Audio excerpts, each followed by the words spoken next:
here on Facebook. I'd like to welcome those listening in podcast land, and also my buddy Rich. Rich, how you doing today? I'm doing good, Mike. Looking forward to spending some time with family up in the Iowa City Coralville this weekend to go out to one of our favorite restaurants up there called the Illinois River Powerhouse. Nice. So they're going to be closing close to the end of the month, right before Thanksgiving. So we're hoping to go up there one last time before they close. And you got to go to the last day of the beer stew last week. Man, that one I'm sad about because I totally would have gone over Thanksgiving. I would have gladly taken you there for winning. Oh wait, we can't talk about that yet. We gotta. Not yet. Yeah. I mean, it was a total surprise to the staff as they were told that day that that Sunday was going to be the last day. Oh. They had such a big outpouring of support of people coming down there and supporting them and going to the restaurant one last time that they would have had to have reordered food, and they said it's about a 3-week turnaround. Oh wow! When they place their order, by the time they got the reorder in, it would have been past the time that they were hoping to be closed. So they decided to close early. Like that sucks. And you feel bad for all of those people, but man, that's one that I really wish somebody would have either bought or like. And I get the reasoning, and I totally understand it. Don't blame anybody, but it's one of those that I really wish he would have been willing to sell to one of the employees or something like that. Yeah, I mean, Amy just made a really good point while we were having dinner there now, is that we've lost another unique restaurant, as now the Belgian Village is another restaurant that serves like similar food, or some they share some items on the same. They stop doing the sandwiches now altogether? Well, I think there's still the pop-ups, the pop-ups, or you can order the sandwiches from Hy-Vee, but it's not the same as going to the restaurant. I agree. And having a good Belgian Village sandwich. So, Mike, how was the first week of the Flex? Man, it's great. I love it. I have fallen more and more in love with this car the more I'm in it. There are some quirks, and there's been some things that I've had to fix, and things that the dealer said he would provide the things to fix it didn't end up going all the way that I thought that it should have. Annoying, but not over. I ended up having to buy a $100 mirror instead of like that is annoying, but overall in the grand scheme of things, is that a deal breaker? Not at all. Gotcha. So besides your first full week with your new car, the Ford Flex, how else have things been going so far for you, Mike? Life has been really good. We got to do a bunch of stuff this week. This week is starting. We're starting to get into this. So September. Remember how busy my September was? Yes. October was less busy, but it still felt crazy. We have this week, next week, and then crazy happens for 2 more weeks. And then we get into December, which, as crazy as December will actually be less crazy than November. So, little bit to talk about on the esports side with that. But, this week is going to be this last week was kind of the calm for us, and then this next week will be just as calm, if not slightly more calm, and then the following week is when the world starts to go cray-cray. Gotcha. And one last thing before we get into the show outline, what we're going to be talking about, Mike. Last week you mentioned that it was going to be a family fun day, enjoying it. You said you'd be watching We'd be watching a Disney movie with the kiddos. So what was the Disney movie last week? Unfortunately, okay. So, and I don't know if this is normal or not, but since my since I had my gallbladder out, about once every couple of months, I have a weekend where my stomach just hates me for the weekend. And the last weekend, while I was like during the show, I was doing all right. After the show, not so much. And then the rest of the weekend, even worse. So we didn't end up watching anything. I slept. Oh, okay. I slept 3/4 of the weekend away. It was bad. So we ended up not doing that, and yeah. But we got to. I mean, other than that, we got to relax and do a lot of nothingness. So I laid around the house all day. Yeah, that's part of the family fun weekend. Sometimes is relaxing. And then tomorrow Danielle is gone, so I have the kids by myself. So I don't know. Maybe we'll watch something tomorrow. Gotcha. All right, Mike. So let's go ahead and get into the show rundown. We'll be wrapping up MLB for the last time before it goes into quick hits in the quick hits category. Yep. During the off season, and we got one more NASCAR race to preview as it's championship weekend out on the race course. Mike, what else are we going to be talking? Rich, we got the NFL. We have our week 8 our week 8 results and our week 9 predictions, as well as a new NBA Cup. Yes, the NBA Cup in-season tournament. Yeah. That actually just started tonight, actually. Oh, they actually are doing it right now? Yeah, the group play. Group play is this week. It's just started tonight. All right, but Mike, all that and more. But what do we got to do first, buddy? We got to roll the intro. I'm stunned at this, but this needs to become a major topic all of a sudden. But let's roll the intro. Okay. Broadcasting live from somewhere in Iowa, this is Balls and Sticks, the podcast, with your hosts, Mike and Rich.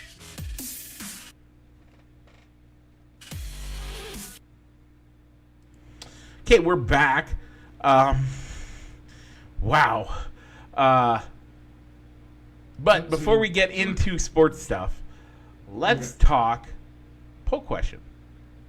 Yes. So, Mike, our poll question this week was since we had Halloween happen from show to show, we decided to go with 3 seasonal cereals in our cereal showdown, to where we're going to go with Count Chocula, Boo Berries, and Frankenberry. Yeah. Mike, I've never had any, like I was telling you in pregame when we were going through the outline, filling things in, I've never had any of these 3 cereals, so I went with the one that I thought I'd like best, so I went with Boo Berries. Rich, you are objectively wrong in that pick. I'm sure I am. And you did not go for Boo Berries, by the way. Oh. You went for Frankenberry? Frankenberry.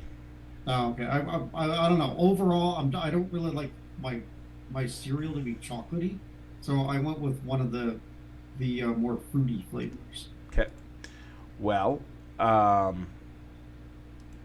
so Boo Berry had 1 vote, and that was Brooke Rice. Frankenberries had 2 votes, you and Jordan Stroop.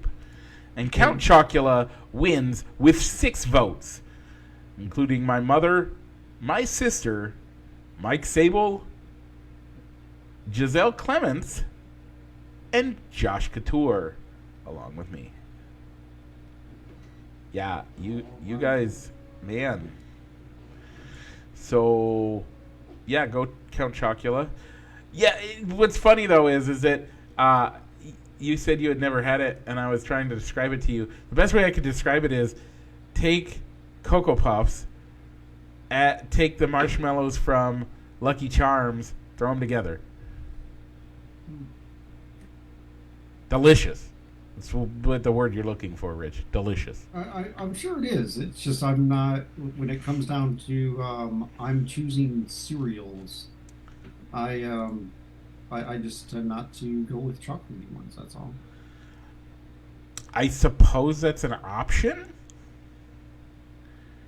For me, I like that one especially, but man, there's that I'm surprised it's not one you've ever had. That's crazy. Never had it. Never had it. Oh, no, Mike, you were saying I don't know that when this cereal comes out that your wife always tends to gobble get some other to kind of stockpile a little bit when it's in the store. We only have 2 boxes right now. We if we go again and it's there next time, because we have to go next week. We have our church Thanksgiving picnic, and if we when we go there, if they have some left, my wife will definitely stockpile. And if it ends up, if we ever get there and they have it in like the reduced price closeout section, I guarantee we are buying enough of it to last. We're gonna buy all of it out, but yeah, I'm surprised it's not something you've had, Rich. It's a little odd to me, but that's okay. Like I'm not mad at it. I'm surprised. All right, fair enough. All right, Mike. So this week we're going back to more of the entrees or non-cereal breakfast items, and we're going to go donuts. Your choice of what you think of your favorite. It doesn't have to be a specific type of donut, but donuts. And we're going to go sausage. Ooh, see that? You opened that one up. And sausages, I have questions about as well. Is that limited to like links and patties? Or, because I'm guessing, like, are you including like the shredded, that when you like grind it up and then mix it with your eggs, does that count? I'm very confused now, Rich. I know. I'm just sausage. I would just go. Do you want to go with links and patties? Okay, so like standalone sausage, not like mixed in with. Just okay. Standalone, not anything like you would brown up. Because we're not and of course, chorizo will appear as its own. Oh yeah, chorizo is its own thing. I hope. Good. So we'll go sausage, links, or patties. Okay, standalone sausage of some sort. Okay, standalone sausage. Okay, links, that makes things a little bit better. Okay, I can work with donuts. Can just be wide open because donuts will remain just wide open. Okay. So I'll try and get that up sometime this weekend. And I'm guessing cinnamon rolls do not count as donuts, right? No, cinnamon rolls will be its own entry. Okay. So it doesn't matter whether this donut of your choice could be like the Long John or jelly filled, or just a cake donut, glazed donut. Don't you put that evil on me, Ricky Bobby? Just donuts. No just cream, donuts. No filling. Chocolate Long Johns, no filling. That's all there is to it. Like, yeah, I can't get.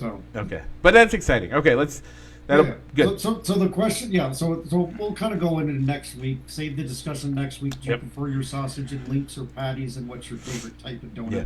If you vote on the poll, let us know what your opinions on what's your favorite donut. Yeah. Do you prefer sausage, links, or patties? And if you comment on the poll, we'll make sure to give you that shout out next week. Yep. All right, Mike. Moving right along, we had the World Series. It wrapped up this week. It wrapped up over from show to show with the Rangers winning the series 4-1. I did not see it getting that lopsided that quick. Neither did I. I thought it was going to go 7 games. Especially after that first game, like seeing how great the Rangers, like that matchup looked going into extra innings, all of it. It looked like this was going to be.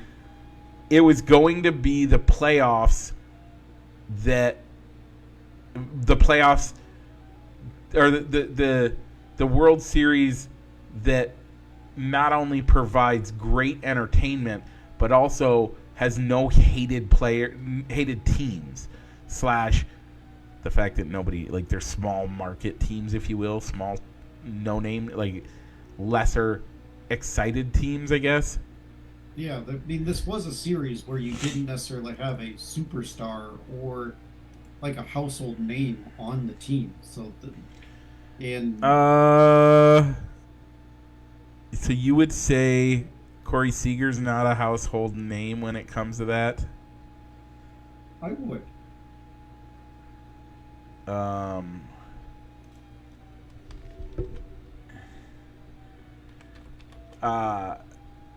mean, this is also a team that has you had an old Max Scherzer. That was the next one. You're going to say Max Scherzer's not a household name? But I guess when you say he's old, yes, that I can go along with the fact that he is relatively old there. So okay, so I guess Mike, would you probably have to say that? I mean, you and I are baseball fans, so yeah. Amongst your circle of friends up there in Esterville, if you walked up to them and said, "Hey, can you name me 10 players that are playing in this World Series?" Do you think that they could have named 10 players? So, unfortunately, one of the people that I deal with every day grew up and lived all but the last year and a half in Arizona, so he follows the Diamondbacks very closely. So we'll take him out of there. Most of the people I also hang out with and talk to on a regular basis are people who are baseball fans or sports fans. So that's also hard. But I don't know if any one of them other than there might have been two guys that could have named at least half of that. So they could have gotten to 5. They could have gotten to 5 easily. 5. I don't know if they could have gotten to 10. Okay. That's what I mean by this, a lot of young good players got introduced. Yeah. Both of these teams mostly, especially Arizona, being out on the West Coast and not really getting much prime time. And Arizona game of the week. Arizona tends to be a small market team anyway. So yeah, I can agree with that. All right. So about the series, it was the Rangers' first franchise title, first World Series title in franchise history. Corey Seager is your World Series MVP, becoming the second player to win the award with 2 different teams, joining Reggie Jackson. The Rangers set a postseason record, being 11-0 on the road across the entire postseason. Bruce Bochy becomes the 6th manager with 4+ titles, and Will Smith becomes the first player to win 3 straight World Series titles, but with 3 different teams. Wow, that's a feat. It is. So Mike, is that a good thing? Well, I don't know. So do you? Is he the World Series good luck charm to where the team that he signs with next, you gotta maybe give him a little bit of an edge? No. If his team is in the playoffs. I mean, theoretically, yes, but no. Yeah. So I don't think it was used that much in this postseason, as in years past when he was a pretty good middle reliever. Now, if I need somebody to smack, somebody to smack a comedian for making a joke, I might call Will Smith. Different Will Smith. Oh yeah, that's right. All right, Mike. So you sometimes throw me curveballs, so I think I got one for you, Mike. Let's do it. Okay, so with the Rangers being the ending, there is now one less team that has never won a World Series title, Mike. Yep. So can you name those 5 teams that have never won a World Series title? Have the Twins won a title? They have won 2. Oh. They beat the Braves in 1 series, and I don't remember who they beat for their first title. But they won one. Their last one, I think, was in the early 90s. No Google. No, That's why I didn't want to put it in the outline, because I didn't want you to maybe look it up beforehand. I think you might have me stumped here. I was gonna say the Marlins. No, the Marlins have won 2. Wow. So everybody I think of has won 2. Mm-hmm.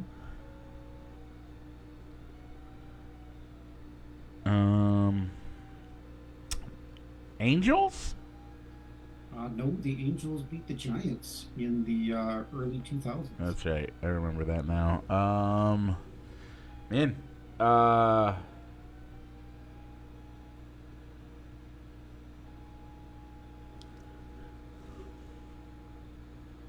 The A's did.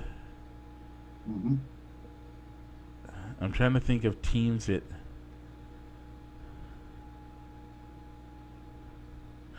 Now you got me stumped. I can't even. I don't even know if I can name one now. Huh. Okay. Those 5 teams, the Milwaukee Brewers. Real? I thought they had. They've been to the World Series, but they've never won a title.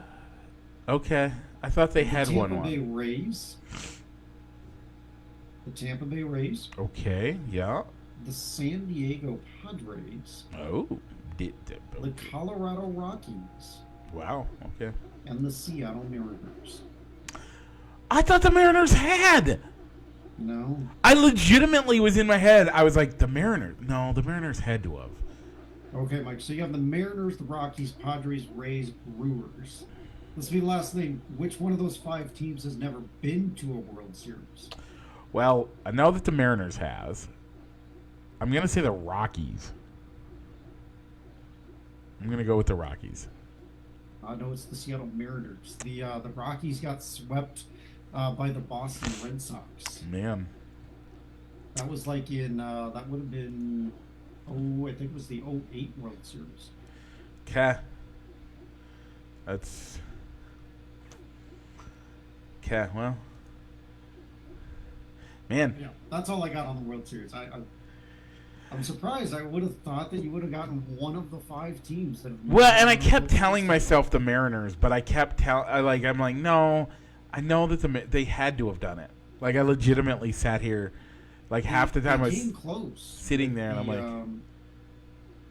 they came close with they had that 116 game yeah. team that set the major league record for wins in a season. They fell flat in the playoffs. How about we talk about? By the way, you want to talk about? You just brought this up. How about like a 62 win? Wait, how many wins did the the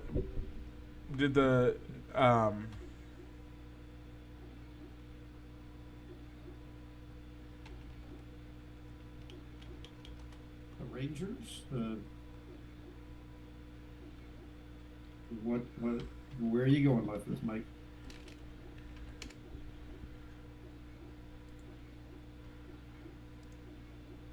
How many wins did the a 84 win team makes it into the not only into, but I'm talking the Diamondbacks here. Okay. And then the Rangers, they were a 90 win team. The Orioles won 101 games and couldn't. The Braves at 104, and your World Series is between a team that barely that's at 519. Yeah. So there were 2 teams in Major League Baseball in history, thanks to the Google machine. The Cardinals finished with a regular season record of 83 and 78 as a World Series champion. And that was in like 17? No, the 73 Mets Oh. were 82 and 79. They have the distinction of having the worst record ever for a World Series champion. Well, what year was the Cardinals? It doesn't give me a year on that. Because that was the year that they barely squeaked into the. Wasn't that just like when they were going every other with Okay, no, it was the '06 Cardinals. That's right, the '06 Cardinals. With a record of 83-78. Right. And the '87 Twins won the World Series with an 85-77 record. Because those Cardinals made it while being a wild card team. They made the 1 game playoff. That was when they had the 1 game playoff. Remember? And then and they won that, and then they won the wild card series, and then they just kept winning, and everybody's like, what? And they were it was the epitome of being hot at the right time. I hated that team. Okay, we can get off baseball, I suppose. Yeah. Well, no, that's all. But yeah, I mean, if anything, is the bye week, is that bye week where you have 3 days off and you're going into a series affecting the number 1 and 2 seeds more than expected. And you're coming off, you're sitting for a week, like you said, and especially now that it's the especially if you chose to rest your guys before. Because you clinched everything and you have nothing left to clinch. Yeah. And you coast into the playoffs and then get 3 days of idle, and you come in facing a team that either won 2 games in a row, and has had 2 days off before the next series starts, or maybe a team like the Diamondbacks that came back and won 2 games. Well, no matter what, you're playing a team that just won a series, and putting series wins together encourages people and makes people play better. Like, I'm not surprised at all. But okay, but at the same time, you'll have teams with this type of record making it when you have 8 teams making the playoffs. Yeah. I think that needs to change, but that's me. Or more wild cards. Yeah, I think less wild cards is better, but okay. Anything else before we start making some left turns? No, I think that's good. So, Rich, with that, like you said, what comes after those left turns? It's probably going to be another left-hand turner, Mike. And just a few of them this week, because it's the last week going into the NASCAR Corner, presented by Triple I Sports Cards Incorporated, Moline, Illinois. Check them out for all your sports memorabilia needs, either on 5th Avenue in Moline or on their eBay store. Once again, that is Triple I Sports Cards Incorporated. Rich, this week, we saw the boys in Martinsville racing for a grandfather clock at the Xfinity 500. Your race winner and your pick, Rich, Ryan Blaney. 3rd place comes Denny Hamlin. By the way, great spot, just a little short. In 4th place, your pick of Joey Logano. And in 16th, not a bad spot, still respectable, Kevin Harvick. Rich, with those 3 points, that raises you to 12-8 in the playoffs and 26-25 overall in the season. You have the lead overall by the slightest of margins. This week makes a lot of difference. If I get the winner and you get the one of the other spots, so you get the other spot. So if either one of my guys wins and your playoff driver or non-playoff driver beats my one that didn't win, we tie. Otherwise, oh, by the way, we did forget to mention that Rich did pick the Rangers. I picked the Diamondbacks. So, Rich, you get free lunch at some point. Yep. So, with that, we will tie. Otherwise, if one of us gets both or neither one of us gets the race winner and you win one of them, you win. If I win both of them, I win. Yeah. So looking into the fantasy, before we give our picks for the championship race, fantasy NASCAR for Martinsville, Dupo, 24, came in third with 150. Mike, you're the man in the middle with 170. And I took first with 232. Playoffs. I am in first right now with 1679. Dupo is in the middle with 1668. Mike, you're bringing up the rear with 1525. Okay. What's crazy is that's not really that bad of a number. No, we're all pretty close. Yeah. All pretty close. Yeah. So make sure to set your rosters, and we'll see how we'll give our last NASCAR fantasy shout out next week. Yep. When we close the door on NASCAR for the winner. So, Mike, NASCAR champ. Did you watch? Did you get how much of the Martinsville race did you get to watch? Nope, none of it. None of it. All right. We watched. Yeah, the wife and I watched most of it. It was fun seeing the back and forth of the playoff drivers, even seeing a guy that finishes third, and there was just as much talk of the radio conversation. Oh, William Byron, you just need to don't mess up and do not fall below 18th. And yes, that was a lot of the radio conversations. And Denny, where basically when it came down to the final laps, it was Denny needs to win if he's going to go into the playoffs. And he didn't win. Yeah. So he's on the outside looking in. It's been, 2 years in a row, and this is rough for him. Like 2 years in a row, he's a top 5 player in the entire season. In fact, in the regular season, he's one of the top 3. 5 years in a row. He's been in the top 8 most of the last decade, and yet the last 5 years fallen short and hasn't been able to pull anything off. You feel for the guy. I know your household's not a big fan of his, but man, like, he's put in the work. It's not that they're not a good team. It's just when it comes to these last few, you can't have any stumbles, and they had a major one a couple weeks ago. It's really all that happened. Yep. All right, so the NASCAR Championship, your 4 drivers going for the championship are Kyle Larson, William Byron, Ryan Blaney, and Christopher Bell. So 2 Chevys, a Toyota, and a Ford. Yep. Rich, so you have the honors. Who are you picking?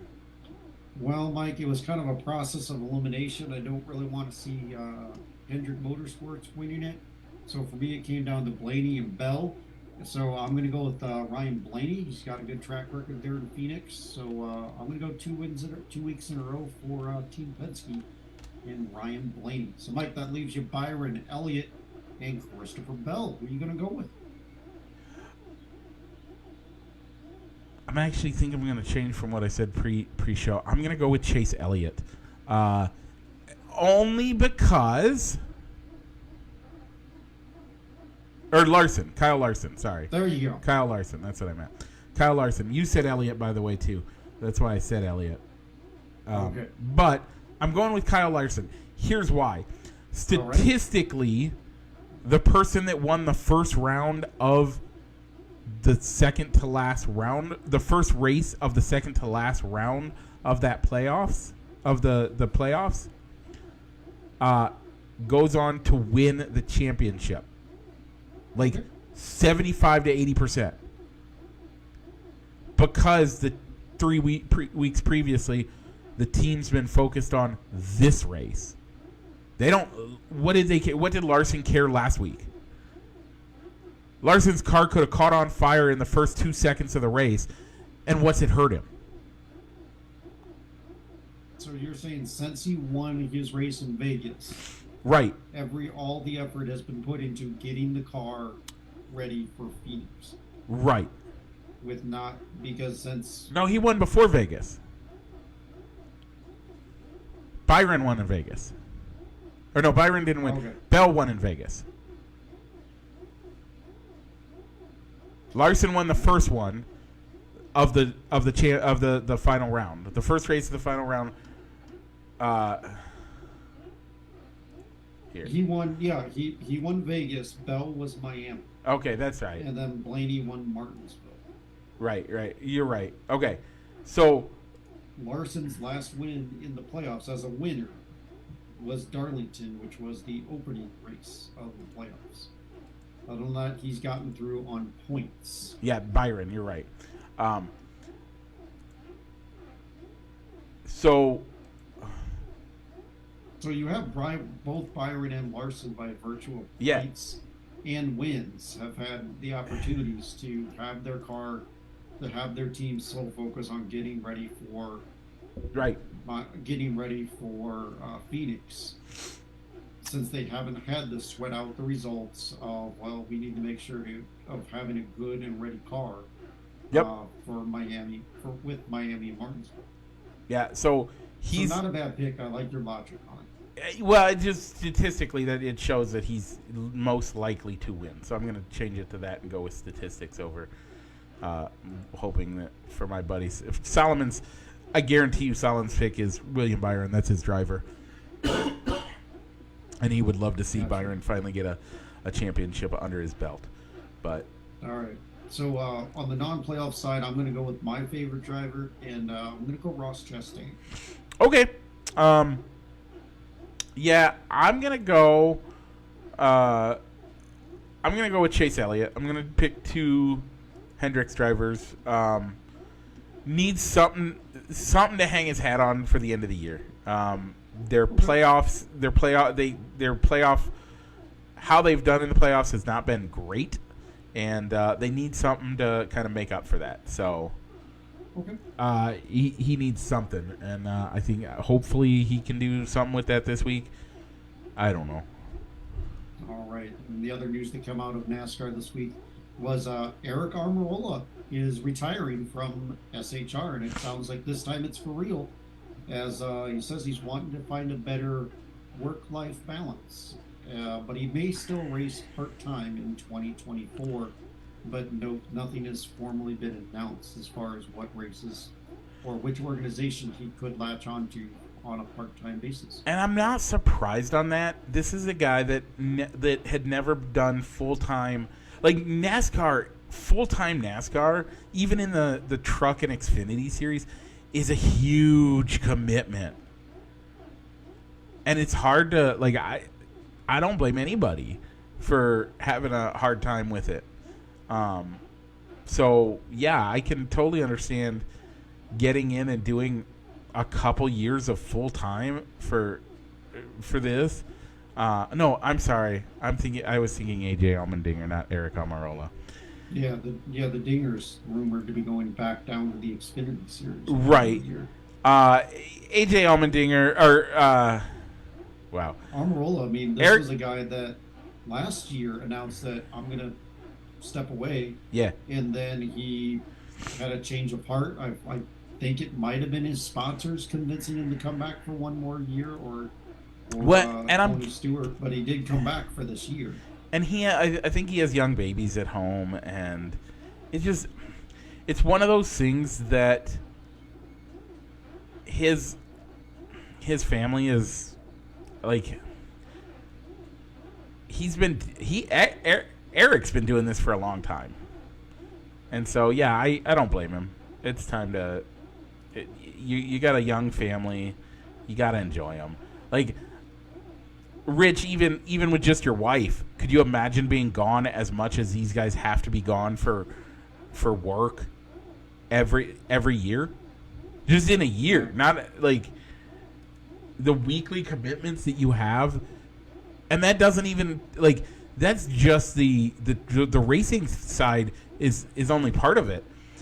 Every week these guys have sponsorship commitments that they have to go to these things. They have to do interviews and yeah, it would be rough. I don't blame them. So, okay. Anything else in the NASCAR corner, Rich? I don't. So that has been the NASCAR corner presented by Triple Sports Cards Incorporated. 5th Avenue in Moline, Illinois, and also on eBay. Triple Sports Cards Incorporated. Mike, we're going to go over to the gridiron and to wrap up the show this week. And no, we have a huge topic after the show that I'm just now realizing is what it is, and I totally didn't realize. So yeah, we'll get to it. Fair enough. My apologies. All right, Mike. So week 8, how did our locks of the week do? Week 8, Rich, I picked the Ravens over the Cardinals. The Ravens pulled it off, bringing me to 4-4 on the season. 31-26 Ravens. Rich, you picked the Chiefs over the Broncos.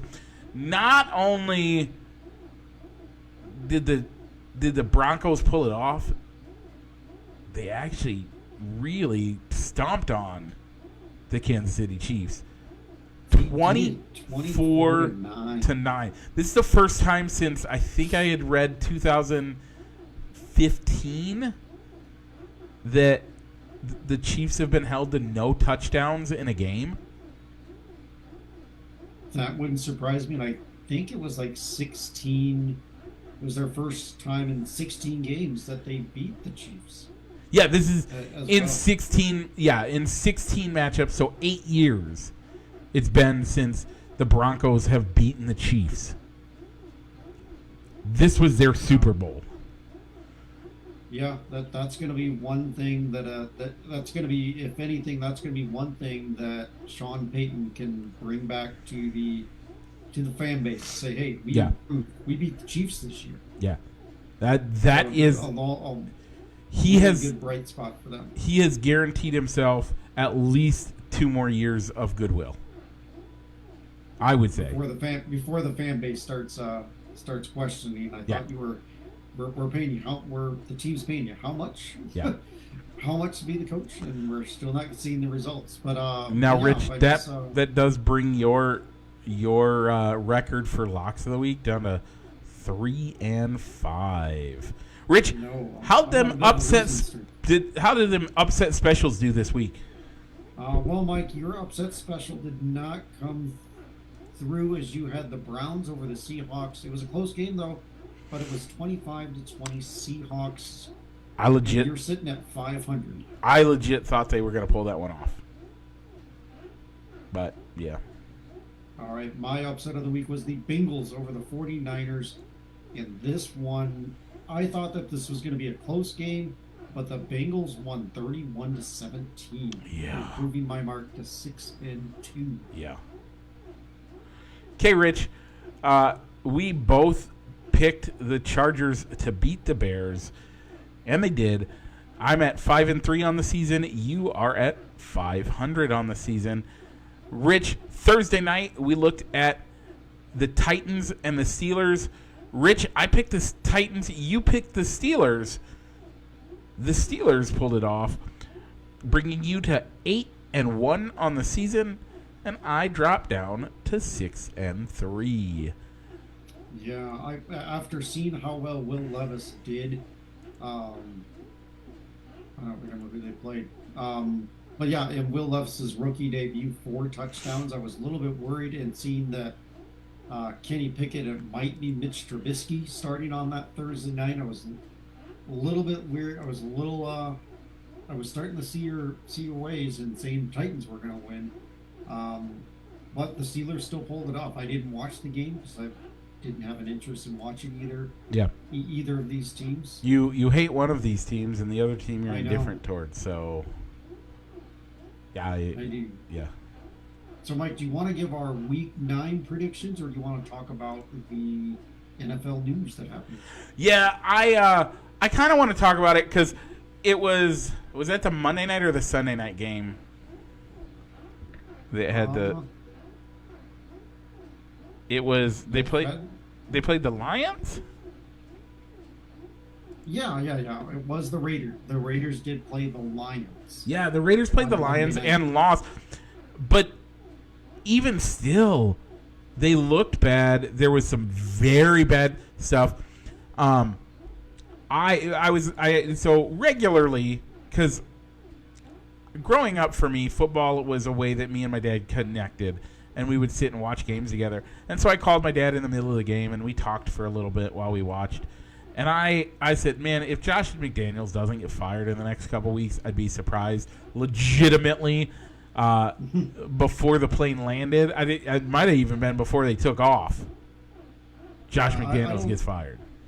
It was I believe that when I was hearing about it, I think it was a late night decision, like at 2 or 3 o'clock in the morning. So as they were landing on the plane, landing in or no. Maybe he got back to the team complex there. Maybe they got back but that was about it. It was like, hey, now that we're here, can you go clean out your desk? And yeah. But yeah, Josh McDaniels, the GM, Dave Ziegler. So the Patriot way is no longer the way out in Vegas. And the offensive coordinator also got let go. And they've chosen to bench Jimmy Garoppolo for the rest of the year and start Aiden O'Connell.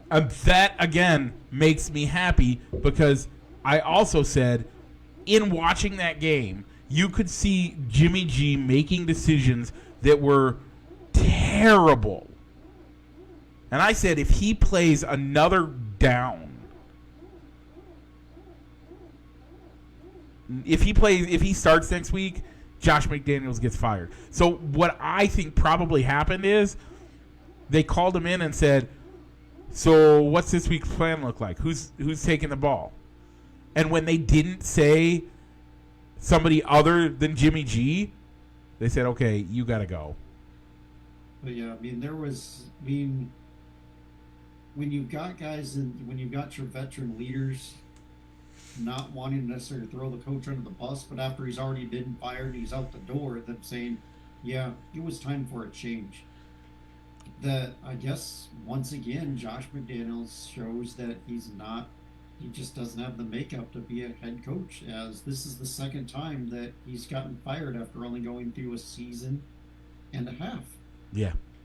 As he didn't make it he only got a season and a half in Denver.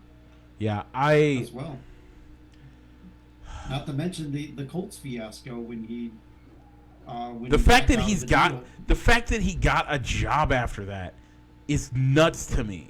I don't understand how he ended up getting a job after that, but the fact that he did, and then now, yeah, does he coach it? Like, does he do anything other than go back and hold a clipboard for Bill Belichick for another couple seasons? Well, that's the only place he's had success. Yeah. And he didn't do anything. He was he worked for the Rams for a year. Yep. And then, but their offense did nothing, and he went back to New England, got to work under Belichick again.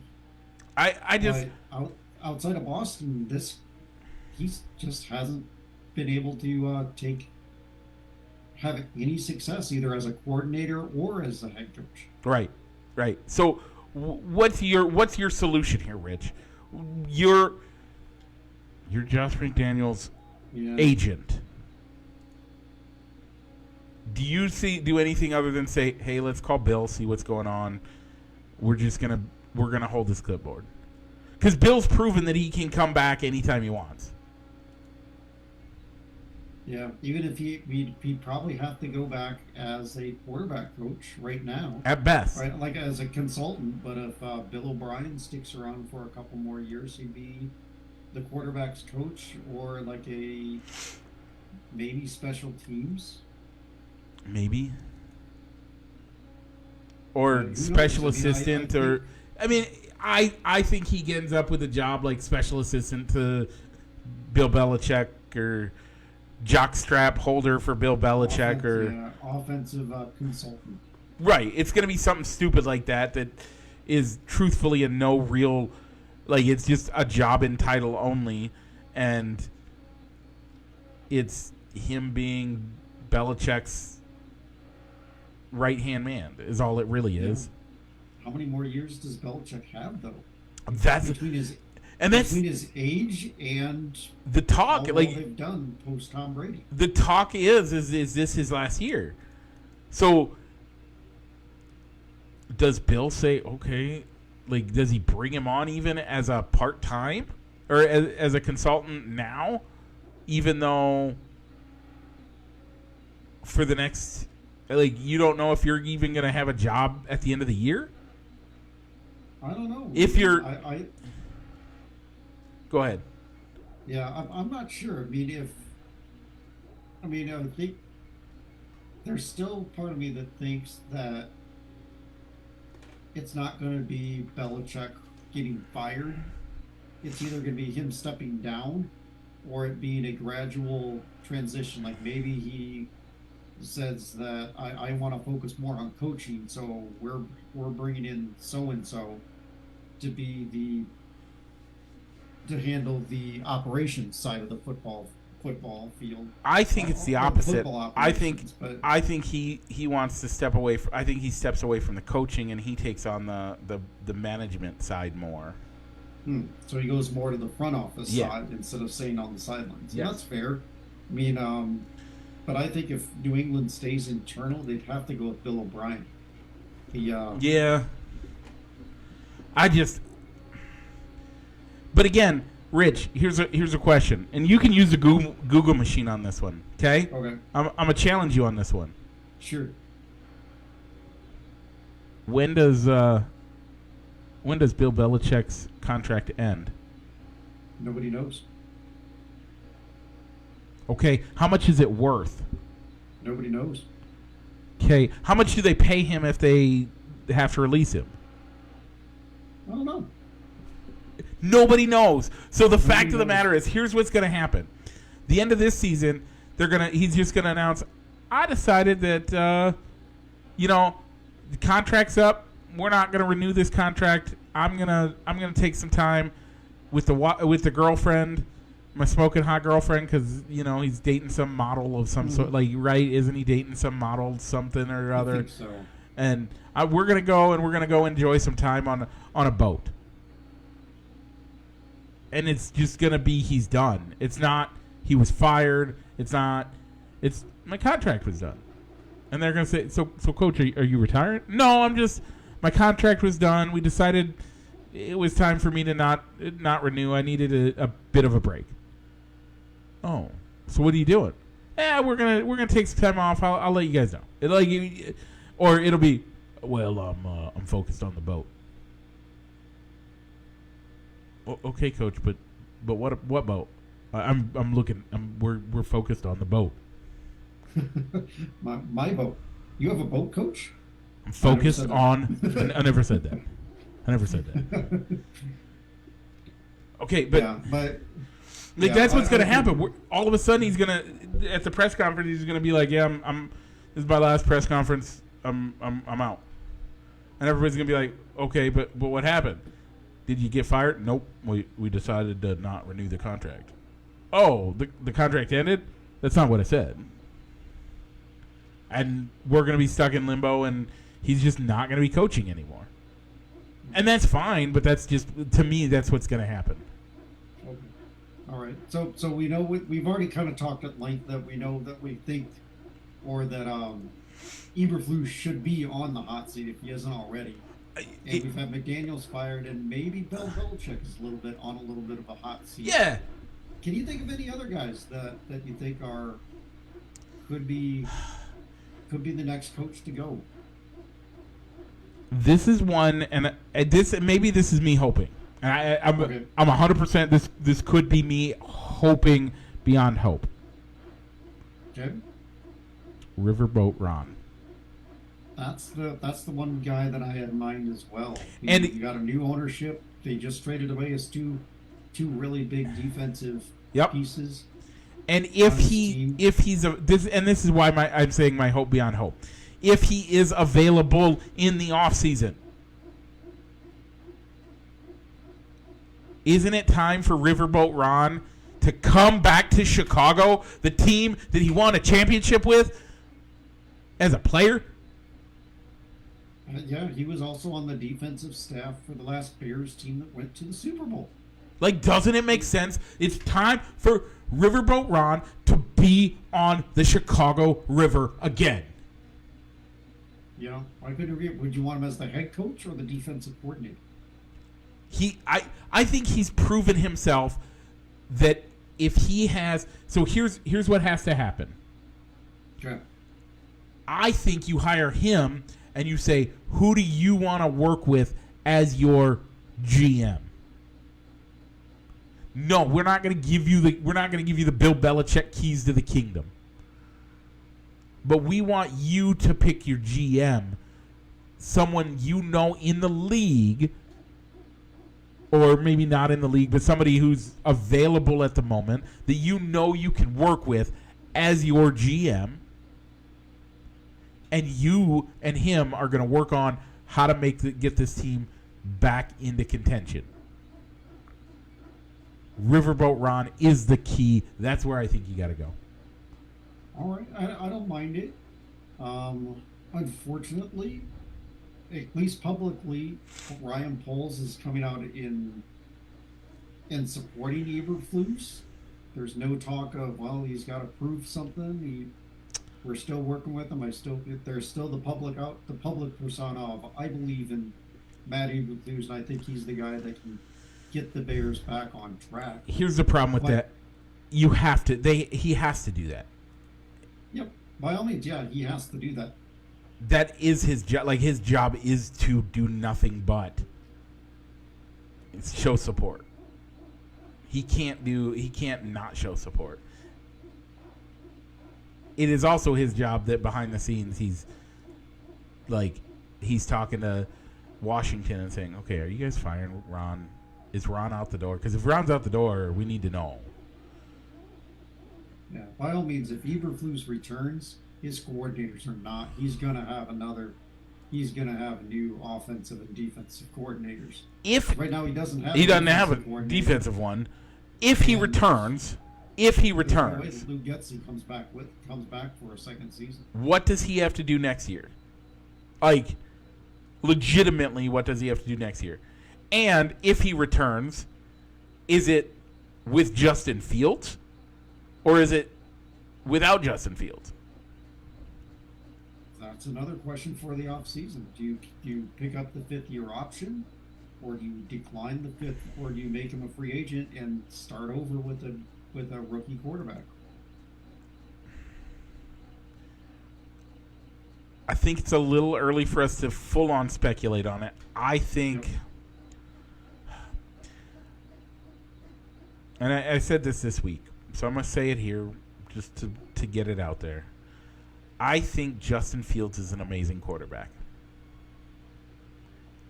I think that the Chicago Bears have done him enough of a disservice that he will never show his full potential in that city. Ever. So it's going to take a change of scenery, and somebody else is going to get to unlock that potential. I think the only thing that might save him, and the problem is, the only thing that might save him in Chicago would be that Eberflus gets fired, and then he has in mid-season, and he then has a great season. What don't the Bears do? Fire a coach mid-season. P.S. If they fired him mid-season, if they fired him today or Monday, let's say they fire him Monday. No, they wouldn't fire him Monday. They'll fire him next Thursday. That's what happens.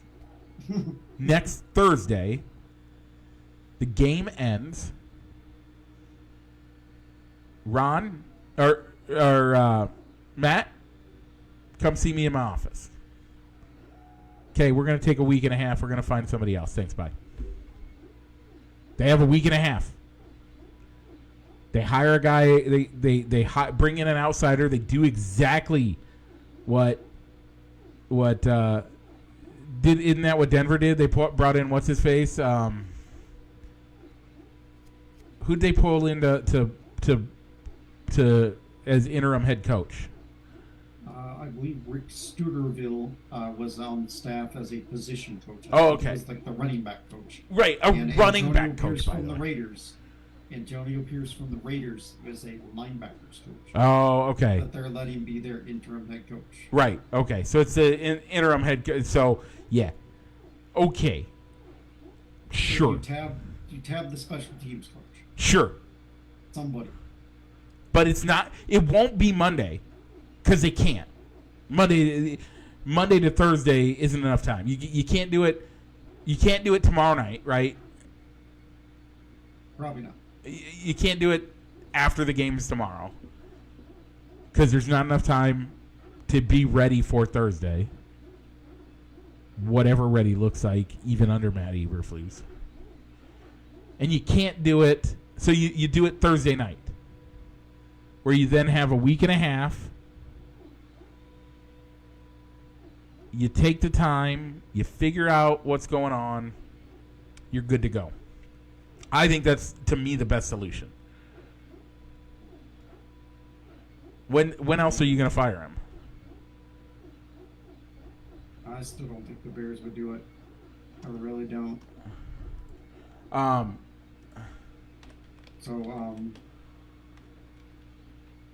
yeah. Besides Ron Rivera, I really can't think. The only other guy I can think of that's got to be on the hot seat and won't be back next year, unless they have a deep playoff run, would have to be Brandon Staley with the Bolts. Okay. The guy just can't get the Chargers over the hump, even though on paper they've got a good roster. Yeah. But they just can't put it together. All right, Mike, the only thing we had going on this week was the trade deadline. And with as much as we've talked, let's just talk about what the Bears did. Yeah. Deadline. We still haven't made our picks for the week. We haven't, so we're getting there. Yeah. So Montez Sweat, do you like the trade? Was it an overpay? Was it a good move to make? Was it an overpay? Or a good move, but they overpaid?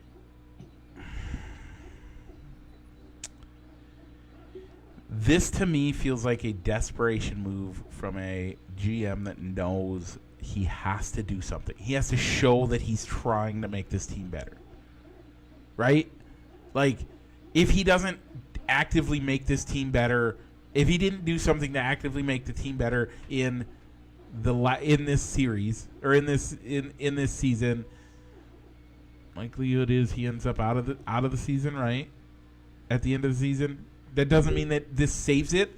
It just means that it has given him a break. He's done something to say that he can point at and say, "Look, I made the effort." What does that actually mean? Well, not a lot. You picked up a guy who, at best, you can franchise tag. Mm-hmm. At best. Or at worst, I guess, is you franchise tag him, so you have him. You traded. Keep working on a long-term deal. You traded a second-round pick for a guy that hopefully you get 2 seasons out of, a season and a half technically. Is that worth it?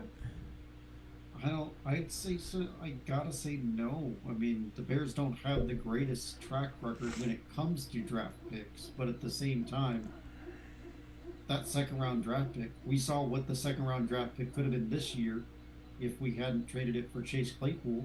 Yeah. The players that were available. Yeah. At this year's draft, they were better than Chase Claypool. 100%. The question comes down to is, could the guys that are available in the second round, what are the guys we think that are going to be there due to mock drafts, or the guys that are actually there when the draft rolls around in April? Could those guys be better than Montez Sweat? I just had a terrible thought. And what's that, Mike? Okay. So we know Ryan is on the hot seat, right? Like, not only is the coach there on the hot seat, but everybody, top to bottom, Ryan Paris is on the hot seat too, right? I don't think Ryan Poles is on the hot seat. Are you sure? I'm sure. I think so. I think he got is. Brought in by Kevin Warren, who was the new president of the team. So it isn't like the president. They hired the new president to take over for McCaskey. he was the new president of the team that runs the football ops, was also involved in hiring Ryan Poles. Okay. So that's just my opinion. I don't think he's on the hot seat. You might be right, and you're probably right. You're probably right. But I think there is some call for him to be on the hot seat, and enough of a call for him to be on the hot seat that he has to say, I need to make it look like I'm doing stuff. So if I am on the hot seat and I do lose my job, let's say he does lose his job. This is where I'm going with it. If he does lose his job, he can say, I tried. Look, I did make this great trade at the trade deadline. Look how good that was. So that's my. Did he do it to try to audition for another team? I don't think so. Okay. I mean, I think the Bears needed a pass rusher. Washington was giving up pass rushers because at the time they can't franchise tag 2 players. And you thought going into the trade deadline, you thought that they were going to deal either Chase Young or Montez Sweat. They end up dealing them both. Seeing that Chase Young got traded for a 3rd round pick and we gave up a 2nd to get Sweat, kind of feels like, well, did you panic and agree to a 2nd round pick maybe too soon instead of maybe waiting a little bit longer to see if they would have done a 3rd? But let's see what he does. And I think as long as they sign him to a long-term deal. Did we get the guy we wanted? That's the other side. Like, is this the guy they wanted? And if it is, then it's a good pick. Like, if this is who they wanted and they got, it could be a good pick. I don't know. Only time will tell. I don't. Besides Young and Sweat were really the only pass rushers that I could have thought of that were on the market. Yeah. So I don't know which one's better. Yep. Because I haven't really watched much Commander football team, Redskins football. So, but let's see what he does. So, Mike, going into week 9 because we got to keep rolling on the show because we got to. Yeah. We're got to be getting close. We're at an hour and 6 minutes, by the way. All right, Mike. Lock of the week. Who's the pick? You know, Rich, I'm going to go with the Chargers over the Jets. It really doesn't feel great, though. Because who knows which Charger team shows up. I'm not worried about which Jets team shows up. I'm worried about which Charger team shows up. So, yeah. What's yours, Rich? I'm going to go with the Colts over the Panthers. How confident? Colts have been not that confident. The Colts have been putting some points on the board, scoring 35 or more points the past 2 weeks. It's just the defense has given up 35 more points as well. And they've gone on the losing end, but Panthers need to lose because that Bears pick that goes the Panthers pick that goes to the Bears needs to keep getting better. Yeah. So I'm gonna go Colts. Mike, upset alert. Who is it gonna be? I'm gonna take the Commanders over the Patriots. Okay. Both teams kind of at a crossroads, yep. So not a bad pick. I actually kind of hope I'm wrong because that makes Riverboat Ron more on a hot seat. Okay. I'm going to go with the Dolphins over the Chiefs. Okay. The game's over in Germany, so it's a neutral site game, and I don't know if Taylor Swift will make the trip all the way over to Germany. Maybe she will just for that. Maybe the Chiefs don't play as well when Swifty's not watching her boo Travis Kelce. So can't believe you brought. By the way, I can't believe you brought that up in this show. Like legitimately, Rich. I know, but like, he hasn't done. But when I know everybody else brings it up, but we were the people that didn't talk that. But that's okay. I don't blame you. Yeah, and so I don't know. I think the Dolphins need this win to show that they're a legitimate contending team because so far, when they've gone up against contending teams like the Eagles and the Bills, they haven't been able to pull out the victories. So, Rich, I have a question, and I'm Sure. using the Wayback Machine, right. and I'm not finding it. When was the last time the Chiefs lost 2 games in a row? I'm going to say not in the Patrick Mahomes era, at least. So in 2017, they hadn't done it. I think it was this time in 2017, because I'm reading articles that say they hadn't done it. The Chiefs' 35 straight games played without back-to-back losses is the longest tied active losing streak. That was in October 2018. I don't know that they've done it since, but I'm not finding. Gotcha. So 2019. 2019. They lost two in a row. Was the last time. 2019. Yeah, in my opinion, there weren't too many upsets on the board that I felt comfortable picking. The Dolphins over the Chiefs was one of them, so I'm going to go with it. Okay. Mike, the Bears are going down to New Orleans to take on the Saints. Who's your pick?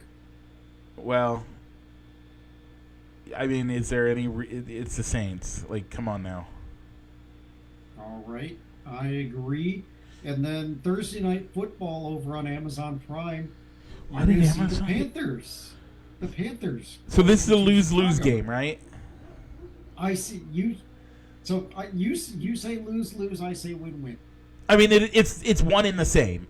If the Bears lose, they improve their draft spot for the 3rd, 4th, and 5th rounds. If they win, they keep the Panthers on a bad spot for the 3rd, 4th, and 5th rounds, or for the 1st round. So. Yeah, so their second first-round draft pick stays in the top 5. Yeah. But if they lose, their own draft pick stays in the top 5. Yeah. I think the Bears win this. I don't like it, but I think they do. Yeah, I agree. I'm going to go with the Bears in this one, with or without Justin Fields. Okay, let's skip everything else for the rest of the show. Yeah, because the show ran long. I have some opinions on this NBA Cup that's happening now. Yeah. Like, I have opinions on this. This is a major topic for next week. Not because I care about the tournament, but because I have a lot to say about the tournament and its timing. With that, Rich, people are listening and they want to watch us, or people are watching us and want to listen in their cars as they drive. Where should they check that out? Find us, look us up wherever you find your podcasts. Apple, Spotify, iHeartRadio, YouTube, just to name a few. Mike, YouTube Music is where you find YouTube Music. Yeah, Google Podcasts went away, so it's now YouTube Music Podcasts. Gotcha. All right, Mike. If they're listening to us in podcast land and want to see the audio version of the visual video of the show, where can they find it? You can find it in 2 spots. You can find it in Facebook, 3 spots technically. Facebook.com/ballsandsticks, Facebook.com/fans of balls and sticks. If you want to be a part of the show, you can comment there while we're live. If we see it and it's appropriate, we'll read it online. And third, you can find us on YouTube. Rich, with that, what's it time to do? Mike, why don't you go ahead and roll the outro?